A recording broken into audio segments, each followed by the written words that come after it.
రాళ్ళు ఉన్నాయనుకోండి, మనం ఏంటో నాన్ లివింగ్, అందులో ఏం లేదు, ఎగ్జిస్టెన్స్ ఏం లేదు అంటున్నాం.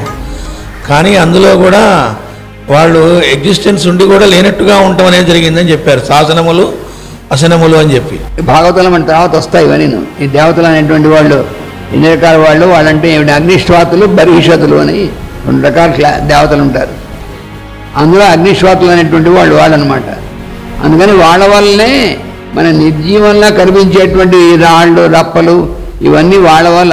అందుకని అందులో కూడా చైతన్యమే ఉంది. చైతన్యం లేనటువంటిది అసలు లేనే, సృష్టిలో చైతన్యం లేకపోతే సృష్టి ఉండదు. కానీ ఆ చైతన్యం అనేటువంటిదే సుప్త చైతన్యంగా ఉండేటువంటిది ఒకటి, అంటే మేలుకున్నటువంటి చైతన్యం, మేలుకున్నటువంటి స్థితి ఒకటి.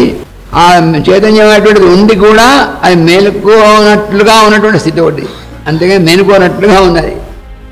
అందుకని చైతన్యం అనేటువంటిది మొత్తం అంతా ఒకటే. చిచ్చక్తిశ్చేతనారూప జడశక్తిర్జడాత్మిక అని లలితా సహస్రనామం చెప్పినటువంటి అమ్మవారు చేతనారూప అని చిత్శక్తి, జడ రూపంలో జడమైన రూపం కూడా ఆవిడదే. అక్కడ జడాత్మిక, అందులో కూడా ఆత్మ ఆవిడే. భావము అంటే ఉండడం, ఎగ్జిస్టెన్స్. అభావం అంటే నాన్ ఎగ్జిస్టెన్స్. ఈ రెండు ఎందుకు ఉండాలండి?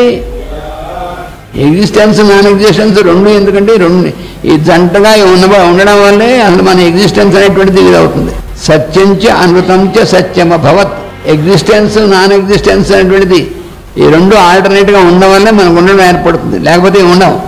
మనకి రాత్రి ఎందుకండి, అసలు ఎప్పుడు ఇలాగ పగలే ఉంటే బాగుండు, అలా ఉంటే మనం ఉన్నాం. అసలు అంటే పిచ్చివాడు సృష్టి చేసినటువంటి వాడు, ఇవన్నీ ఆయనకు తెలియదు ఏమిటి.